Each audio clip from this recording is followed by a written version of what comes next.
नमस्कार, मैं हूं योगेश चक्रवर्ती और आप देख रहे हैं रैड नेटवर्क।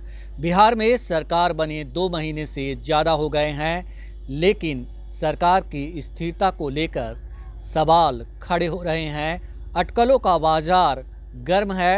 यही नहीं, खुद सत्तारूढ़ जेडीयू भी सरकार की स्थिरता को लेकर निश्चिंत नहीं है और यही वजह है कि जेडीयू के नेता जो है तमाम तरह के बयान दे रहे हैं। यूँ कहें कि वो भी इस तैयारी में हैं कि अगर किसी भी प्रकार की राजनीतिक घटना कर्म होती है या घटती है तो वे उसका जवाब देने के लिए तैयार रहें। इसी कड़ी में आज जेडीयू के राष्ट्रीय अध्यक्ष सीपी सिंह मीडिया के सामने आए और तेजस्वी यादव पर जमकर प्रहार किया। उन्होंने कहा कि तेजस्वी यादव बिहार विधानसभा चुनाव के दौरान बिहार की जनता को, बिहार के युवाओं को 10 लाख रोजगार देने का लॉलीपॉप दिखा रहे थे, लेकिन नीतीश कुमार 20 लाख लोगों को रोजगार दे रहे हैं और इसकी रूपरेखा तय कर ली गई है। आइए हम आपको सुनाते हैं जेडीयू के वरिष्ठ नेताओं की प्रेस कॉन्फ्रेंस का वो हिस्सा जिसमें उन्होंने जो है तमाम तरह के दावे किए हैं रोजगार को लेकर। सुनिए इनको।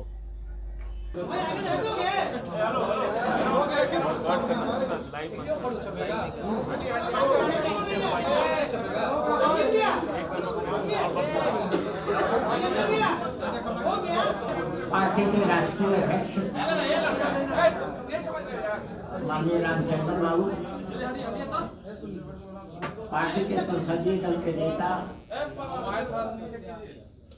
साथी राजीव रंजन सिंह ललन जी, पार्टी के संसदीय दल के सचेतक दिलेश्वर कामत जी, साथी उमेश जी प्रदेश अध्यक्ष जी, हमारे पार्टी के पदाधिकारीगण, प्रेस और मीडिया के साथियों, आज एक अच्छी खबर आप लोगों को दे रहे हैं। पार्टी में दिलेश्वर कामत जी की भूमिका एक सक्रिय नेता और एक जुझारू साथी की रही। ये कई बार प्रतिनिधित्व कर चुके हैं। आज पार्टी ने फैसला किया कि इनको राज्य, प्रदेश, संसद पार्लियामेंट्री बोर्ड का अध्यक्ष का कार्यभार ये संभालेंगे। केवल इसी सूचना देने के लिए आपको हम लोगों ने नाम किया, दिलेश्वर कामत जी। पीछे तुम हटो, इनको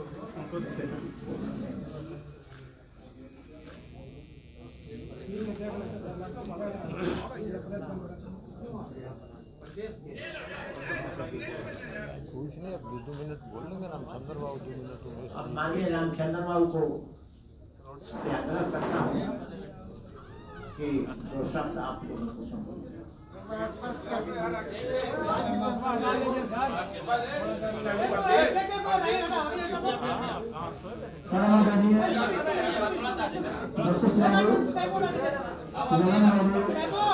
दिलेश्वर कामत जी,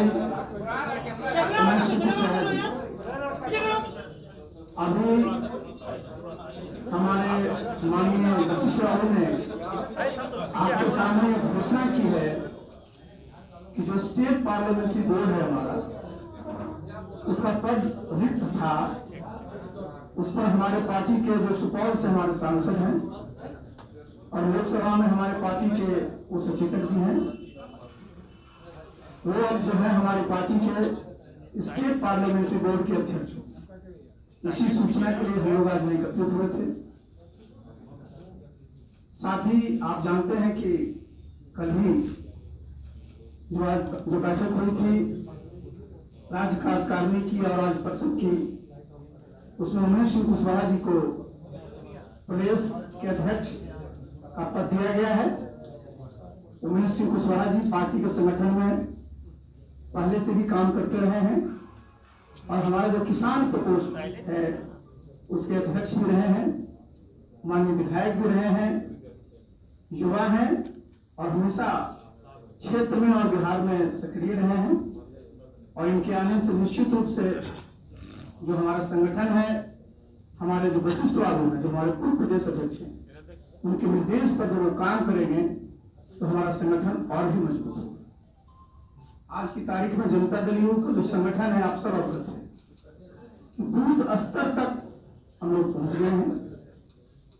हम लोगों ने अपने साथियों को प्रशिक्षण भी दिया था और आगे भी पूरा का पूरा जो हमारा संगठन है वो सक्रिय रहेगा और जो भी सरकार के द्वारा कार्यक्रम चलाए जाएंगे उसको संगठन के माध्यम से प्रचारित भी किया जाए। साथियों, एक बात सिर्फ मैं आप लोगों को आज याद जरूर दिलाना चाहूंगा। चुनाव के दौरान हमारे प्रमुख विपक्षी दल ने एक घोषणा की कि जब उनको मौका मिलेगा तो पहली कैबिनेट में ही 10 लाख लोगों को रोजगार के अवसर उपलब्ध कराएंगे।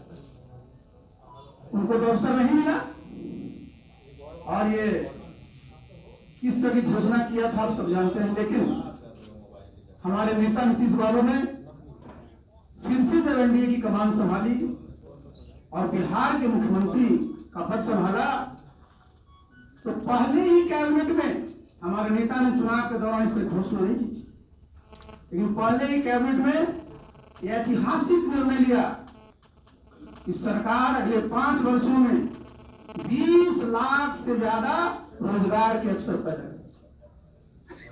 तो वो तो 10 लाख की हवाई घोषणा किए थे, लेकिन हमारे नेता ने 20 लाख 5 वर्षों में रोजगार सृजन करने की जो घोषणा की है उसके लिए कार्य भी प्रारंभ है। और ये साधारण सोच नहीं है, क्योंकि सब लोगों को लगता है कि बिहार में साहब जो बेरोजगारी है उसके लिए सरकार क्या काम करे। आप देख रहे होंगे सरकारी विभागों में भी जिस प्रकार की रिक्तियां हैं, रोज सबके एडवर्टीजमेंट निकलते हैं, उस पर भी जो है पूरा का पूरा काम लोगों को मिलेगा, हमारे नौजवान साथियों को। और एक बात मैं बता दूं, हम लोगों को भी लगता है कि हमारे नेता ने जितना काम किया, जिस प्रकार से हमारे युवाओं के बीच ये संदेश जाना चाहिए वो नहीं जा पाया है। पार्टी इस पर विचार कर रही है और हम लोग युवा संवाद करें और इस संवाद के माध्यम से बिहार के युवाओं को आश्वस्त करेंगे। नीतीश बाबू के नेतृत्व में जो सरकार मिली है, बिहार में रोजगार के अवसर उपलब्ध कराए जाएंगे, जिससे हमारे बिहार के लोगों को बाहर नहीं जाना पड़े, बल्कि मान सम्मान से बिहार में रह करके ही वो बिहार की सेवा। साथियों, आज के अवसर पर मैंने सोचा ये बातें आपके सामने रख दूं। आप सब लोगों को बहुत बहुत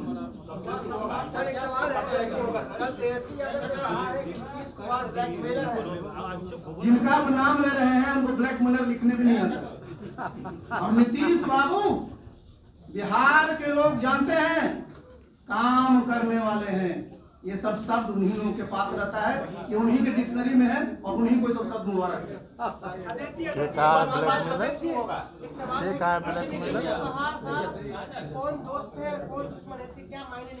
देखिए, आप मायने मत कुछ निकाला करिए। नीतीश बाबू आज बिहार में एनडीए के नेता हैं और एनडीए में हमारे 4 दल हैं और चारों दल ने संकल्प किया है कि नीतीश बाबू के नेतृत्व में बिहार को विकसित प्रदेश बनाना है और उसमें हम लोग सबका सहयोग लेंगे, सबको साथ लेकर। आपके नेता कह रहे हैं कि बीजेपी की पीठ में छुरा घोषा है। अरे आप बोल रहे हैं, हमारे नेता ये सब बात नहीं करते। लेकिन वो तो बोल रहे हैं कि अभी तक लेटर नहीं आया, सूची नहीं आई है। सुन लीजिए, एक बात बता दीजिए, आप अपनी तरफ से ये सब बातें जो करते रहते हैं, आप सब जानते हैं। आप सब लोगों ने देखा है कि जिस दिन शपथ हुआ था, आपने देखा है सब विभाग बटा हुआ है, चारों दलों के पास विभाग बटा हुआ है। उसे स्पष्ट है किस दल के पास कितना पद होगा।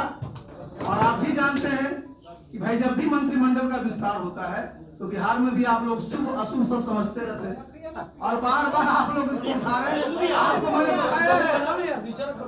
मैंने बताया है कि बिल्कुल समय पर मंत्रिमंडल का विस्तार हो जाएगा, तय करेगा, मीडिया तय करेगा।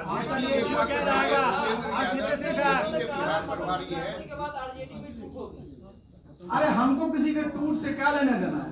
हमको अपनी पार्टी जो हमारी मजबूत है इसको और मजबूत करना है। भूपेंद्र यादव ने कहा कि तेजस्वी अगर अपनी पार्टी को बचा ले यही काफी। आपको भी लगता है कि आरजेडी में तो वहीं से ना पूछिए आप देखिए, वो जाने आरजेडी वाले, वो अपना अपना सोचे जो उनको करना है, लेकिन हम लोग, हमारी जो ताकत है, हम लोग पॉजिटिव सोच के, हमारी इतनी बड़ी ताकत क्योंकि हमारे नेता ने बिहार में समाज के सभी तबकों के लिए काम किया, सभी क्षेत्रों के उत्थान के लिए काम किया। इसलिए हमको तो आगे चलना है, संगठन को बूथ स्तर पर और मजबूत करना है और बिहार में अपनी ताकत और बढ़ेगी। इंडिया क्या करना है हमको? आगे भी हमारे संसदीय दल के नेता ललन जी देखिए, आदरणीय वशिष्ठ भाई ने और रामचंद्र बाबू ने, जो हमारे पार्टी के राष्ट्रीय अध्यक्ष हैं, इन्होंने पूरी स्थिति आपको बता दी है। अब कुछ कहने के लिए बचा नहीं है। हाँ, दिलेश्वर कामत जी हम संसदीय दल के नेता हैं, आई हमारे इस मुख्य सचेतक इतना सक्षम आदमी है कि हम नेता के रूप में काम नहीं करते, सब काम यही करते हैं, इसलिए बड़ी सक्षम आदमी है। और ये पूरा बिहार में घूम घूम के ये लोग संगठन को धारदार और मजबूत बनाए। भूपेंद्र यादव ने जो बातें कही है उससे क्या भूपेंद्र जी ने क्या कहा है, नहीं कहा है, इसका तो स्पष्टीकरण भूपेंद्र जी ने। और जहाँ तक आरजेडी का सवाल है, आरजेडी के बारे में तो ठीक ही कहा, जिसके नेता का कोई ठिकाना नहीं है। अब आप बताइए ना, रामचंद्र बाबू बता रहे थे कि आपको 20 लाख, चुनाव के दौरान उनका भाषण सुने थे, उन्होंने कहा था पहला कैबिनेट में 10 लाख लोगों को नौकरी दे देंगे। कौन सी संविधान में अधिकार है जो सरकार किसी को नौकरी दे सकती है? वही नौकरी की एक प्रक्रिया होती है। हाँ, सरकार सृजन का और नौकरी देने की प्रक्रिया को हरी झंडी दे सकती है। सरकार ने पहली कैबिनेट में 20 लाख लोगों के रोजगार सृजन का हरी झंडी दे दिया। अब वो तो जिसको ज्ञान ही नहीं है कुछ, तो उसकी पार्टी में क्या, उसकी पार्टी में तो ऐसी ही खलबली है। तो भूपेंद्र जी कमे बोल रहे हैं। भूपेंद्र जी तो जिस दिन तय कर लेंगे उस दिन उनका पटिया जो है मर्ज कर जाएगा बीजेपी में।